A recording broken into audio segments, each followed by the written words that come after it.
शनिवार व्रत कथा। अगर आप लोग शनिवार व्रत करते हैं तो ये कथा पूरा सुनिएगा, आधा मत सुन के छोड़ दीजिएगा, नहीं तो शनि भगवान क्रोधित हो जाते हैं। ऐसे में आप पूरा कथा सुनते हैं तो आपको मनचाहा मनोकामना पूरा होगा। चलिए कथा सुनाते हैं।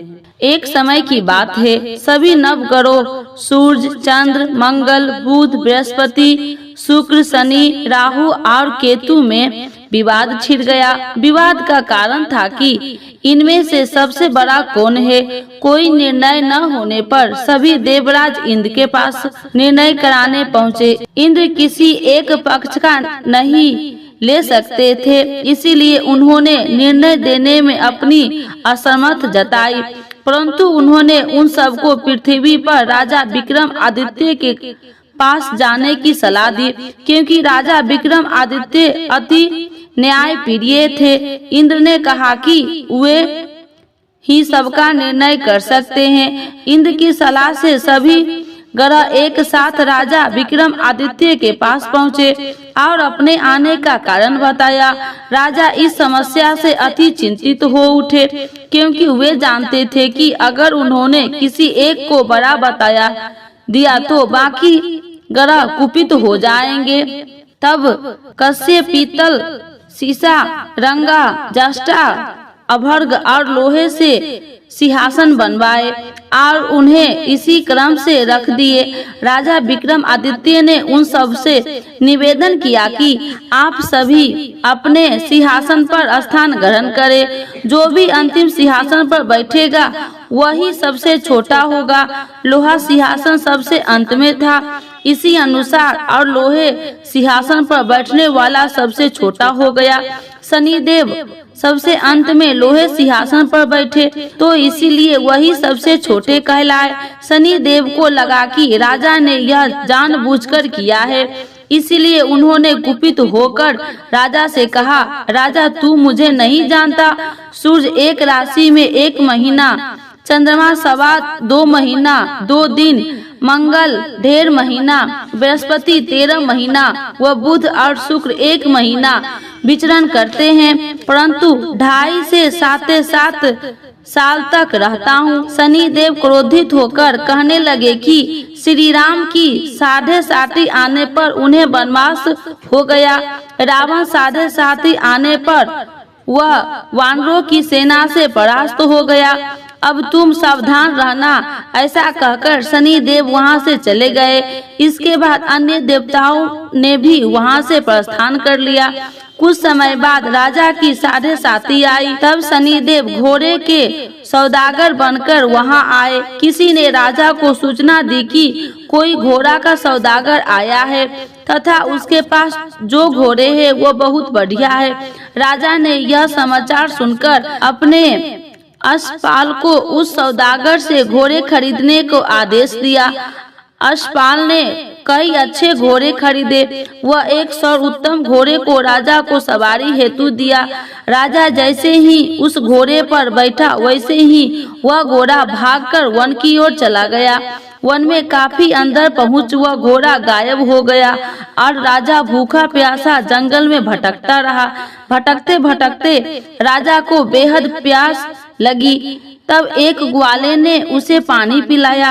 राजा ने प्रसन्न होकर उसे अपनी अंगूठी दे दी। वह अंगूठी देकर राजा आगे चल दिया और नगर में पहुंचा। वहां उसने अपना नाम उज्जैनी निवासी बीगा बताया। वहां एक सेठ की दुकान से उसने जल इत्यादि पिया और कुछ विश्राम भी किया। भाग्यवश उस दिन सेठ की बड़ी बिक्री हुई। सेठ खुश होकर उसने एक खूंटी देखी जिस पर एक हार टंगा था। राजा ने देखा कि खूंटी उस हार को निगल रही है और थोड़ी देर में पूरा हार गायब हो गया। सेठ ने समझ कि बीका ने हार चुराया है। उसने बीका को कोतवाल के पास पकड़वा दिया।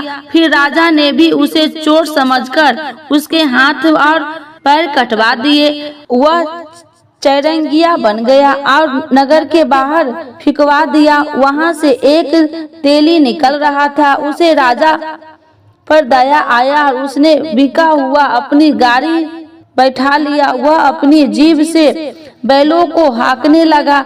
उस काल राजा की शनि दशा समाप्त हो गई।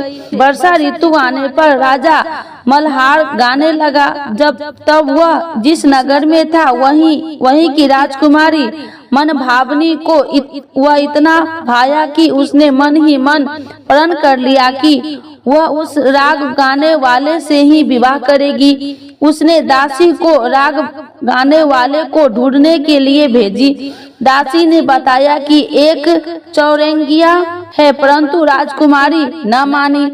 अगले ही दिन से राजकुमारी अनशन पर बैठ गई कि वह विवाह करेगी, तो उसे सबने बहुत समझाया। फिर भी जब वह नहीं मानी तो राजकुमारी के पिता उस तेली को बुलाया भेज दिया और विवाह की तैयारी करने को कहा। फिर उसका विवाह राजकुमारी से हो गया। एक दिन सोते हुए स्वप्न में शनि देव ने राजा के विक्रमादित्य से कहा, राजन, देखा तुमने मुझे छोटा बताकर कितना दुख झेला।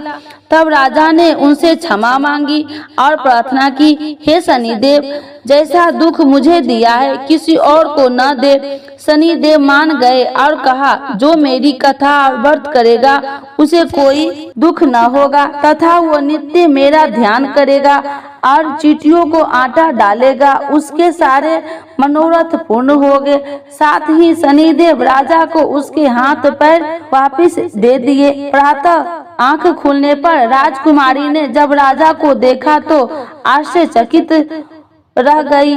बीका ने उसे बताया कि वह उज्जैन का राजा विक्रमादित्य है। सभी अत्यंत प्रसन्न हुए। सेठ ने जब यह सुना तो पैरों पर गिरकर क्षमा मांगने लगे। राजा ने कहा कि वह मेरा शनिदेव का कोप था, इसमें किसी का कोई दोष नहीं। सेठ ने फिर भी निवेदन किया कि मुझे शांति तब ही मिलेगा जब आप मेरे घर चलकर भोजन करेंगे। सेठ ने अपने घर कई प्रकार के व्यंजन से राजा को सत्कार किया। साथ ही सबने देखा कि जो खूंटी हार निगल गई थी वही उसे उगल रही थी। सेठ ने उनके मोहरे देकर राजा का धन्यवाद किया और अपनी कन्या श्री कनवरी से शादी करने का निवेदन किया। राजा ने सहर्ष स्वीकार कर लिया। कुछ समय पश्चात राजा अपनी दोनों रानियां मनभावनी और श्री कनवरी को उज्जैन नगरी के लिए निकल पड़े।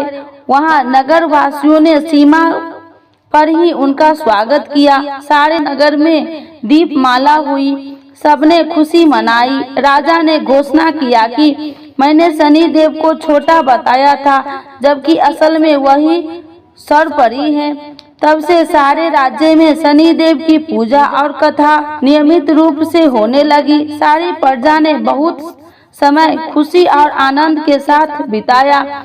जो कोई शनिदेव की इस कथा को सुनता है या पढ़ता है, उसके सारे दुख शनिदेव दूर करते हैं। बोलिए शनिदेव की जय। आरती श्री शनिदेव की।